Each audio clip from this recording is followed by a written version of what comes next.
Welcome and good morning to Mike Ferry TV. As we approach the end of June and of course the first half of the year coming to completion, we have to again look back at the fact that our primary job, and we hate to even think about it or admit it, is to list property. I think everybody's aware that listing property today is even more important than, say, a year ago, 2 years ago. Why? Because the inventory is shrinking as we speak.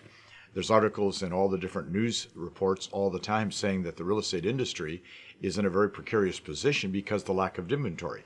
Our job is to be the ones that provide the inventory for the public and the inventory for the other agents to show property. So what I want to do today is just quickly review again the process that we should be following if we're going to list property. You already know it. Now the question is, do you use it? Now, what I get is a lot of feedback from our clients that are saying, I know the steps I'm supposed to be taking, but I keep getting off track, or I keep, diverting myself from what I'm supposed to be doing. And I don't understand why we would do that. I'm not sure what the purpose is of that. I'm not sure if it's the sellers taking you off track on your presentation, your ego getting too big so you don't have to use the process we would recommend or try, or you just forget. But the one thing I'm very clear on is if you would constantly review any process that you know is going to work in your favor, and you review it enough times, at some point it'll become lodged in your subconscious mind. The question is, how do we get these 5 steps into your subconscious mind so you can take advantage of the fact that there are tens of thousands of great realtors every day using this process to get listings and to get those listings sold. So let's go through the 5-step Mike Ferry Organization listing process. Step 1, you understand it, but it's the one that is most abused, and that is, of course, to pre-qualify 100% of all your prospects, 100% of the time, no exceptions. The problem with this one is twofold. Excuse me. First of all, we want to edit the questions. We look at the questions and we say, I don't like all those questions. I'm not comfortable asking them. Some of them don't apply to this seller. Well, the truth is they all apply 100% of the time. The question is, are you going to use them? And that's, of course, the challenge we face. I don't think the problem is as much, are you afraid of the questions? I think the problem is we're afraid of the answers. If we pre-qualify a seller 100% and the seller gives you some indication they're not really motivated to sell, they really don't want to move, then, of course, that sends the heart rate up and sends all the alarms off. Should I go out? Should I make the presentation? What should I do? The truth is, if you pre-qualify, you know if you should go out. People come to me all the time. Mike, I'm listing 40% of the people that I go make presentations to. I'm listing 50%. How do I get to 70 or 80 or 90%? And the answer is in step number 1, pre-qualifying.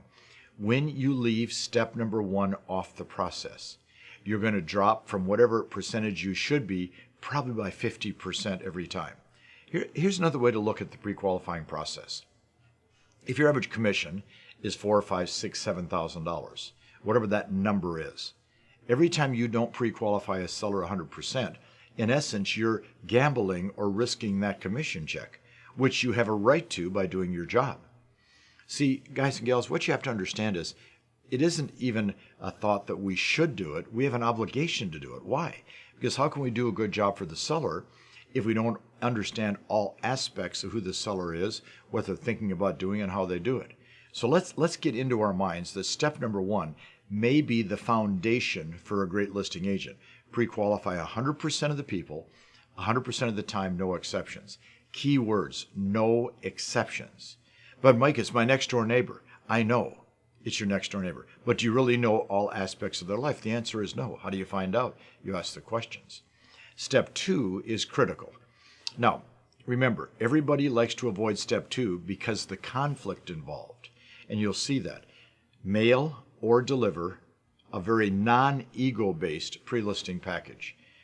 Now, guys and gals, you know that the more information the seller has in advance of the listing, the more information they can read and look at and discuss, the better chance they have of making a valid decision. Why do we not send out the pre-listing package? We're afraid they're not going to like what we send out. Let me help you here. They're not going to like what you send out, period. They never do, they never will, they never have. Now, what our job is to make sure they understand fully the circumstance of getting their home sold prior to our showing up and going through the presentation. Why? Well, let's take a different approach. You walk in the house without sending out the package. They see your price. They get upset. They get angry. They see your commission, your net sheet. They get upset. They get angry. Within 10 or 15 minutes, you're virtually in a battle. You've been there. You know what I'm saying is true. You're in a battle with the seller, which could have been avoided by sending out the pre-listing package. Why? Because, see, if they're going to be upset about what you're going to discuss, I want them upset in advance. So in the non-ego pre-listing package, a CMA, with the actual list price you'd like to list it at. Now, in your pre-qualifying, you're going to ask them, of course, what price do you want to list your home for?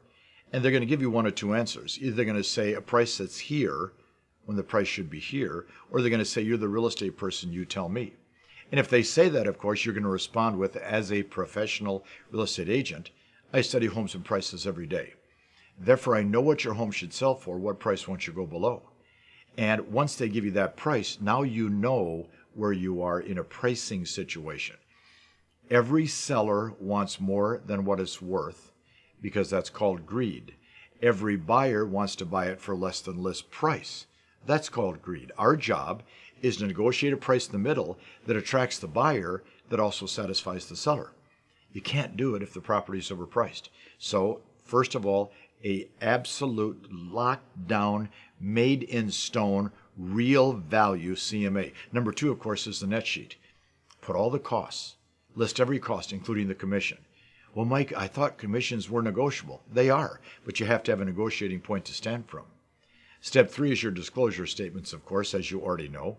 And of course, the more they see it and the more they read it, the more they understand it, the more they initial all the pages, the better chance you have. And step number four in that pre-listing package would be, of course, the contract, completely filled out. Now, I want you to think about this. You send this package out, and they actually read it. They get a little upset about your price, and that's okay. Let them get upset. And they have a discussion among themselves around the fact that you're an idiot for the low price that you're setting. Well, if they're going to have this discussion, wouldn't you rather have them mad 24 hours in advance than be mad when you get there? So watch. Step one, pre-qualify 100%, no exceptions. Step two, mail or deliver the pre-listing non-ego package. They don't need to see 50 form or pictures of you and your puppy, you and your dog, you and your kids on vacation. That has nothing to do with the listing process. Step three, of course, is call back and confirm. Now, it's interesting how our customers, when they first start using our process, try to avoid these steps. Well, Mike, if I call back and confirm, they will be mad. No. They're going to be mad most of the time. Hi, Mrs. Smith, it's Mike. I wanted to call back and confirm our appointment for yesterday, or for tomorrow, excuse me. Did you read the package? Yes, we did. Do you have any questions? Well, we have a real problem with the price. Great. Why don't we discuss the price the moment I get to the house? In fact, we have a real problem with your commission. Why don't we discuss the commission?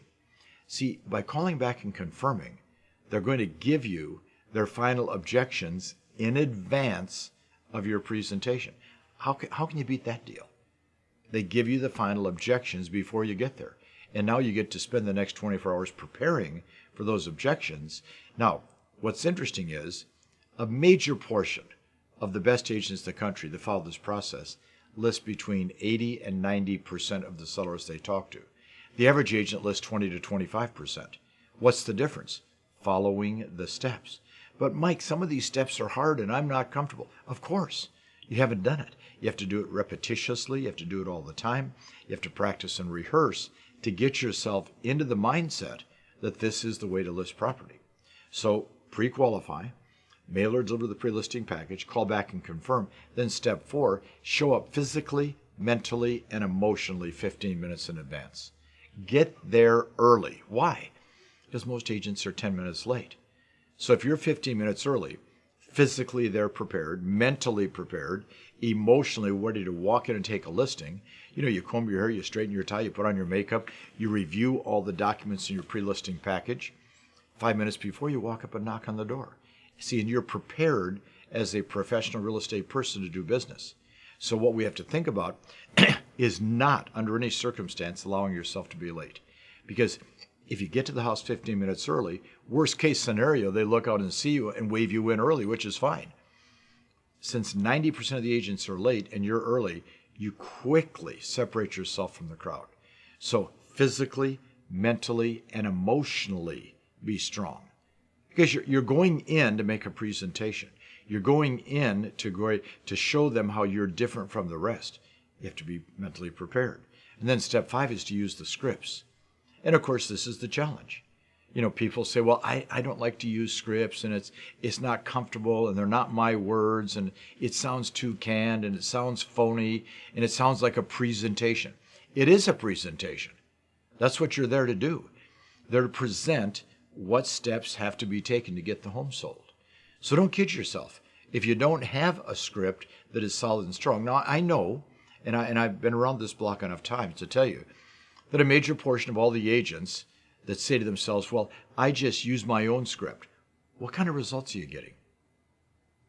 Are you listing 80% of the properties you go talk to? Well, Mike, I am getting 80%. Yeah, but you're going on 2 presentations a year. That isn't going to cut it. So you have to be doing it all the time to understand the value of the scripts. Remember, as you've heard me say, whether it be a baseball player, football player, a track star, it doesn't matter what the sport is, a dancer, a singer, or actor, they have a script. The attorney has a script, the doctor has a script, the pilot has a script. The only ones that are script-free are real estate people, and everybody else makes more money than we do, and every one of those people, believe me, follows their script, and if they don't have a job. So I'm going to pre-qualify 100%. Mail or deliver the pre-listing package. Call back and confirm. Show up strong physically, mentally, and emotionally 15 minutes early, then I'm going to follow the scripts. Here's the challenge that I want to give you as we wrap up the first half of the year. What have you got to lose by committing 100% to this process between now and December 31st? What have you got to lose? And the answer is nothing. What have you got to gain? A lot of listings. See, I've always said, why do we not call on for sale by owners? Because we don't know the listing presentation. Why do we not contact our past clients and ask for referrals? Because we don't know the listing presentation. Why do we not contact expired listings? Because we don't know the listing presentation. Why don't we go out and do just list to just sold calls and get listing leads? Because we don't know the listing presentation. Why do we not do lead follow-up aggressively? Because we don't know the listing presentation. Now is your chance to separate yourself from the amateurs in your marketplace, and most importantly, establish a great second half to 2014. I think the message today will help.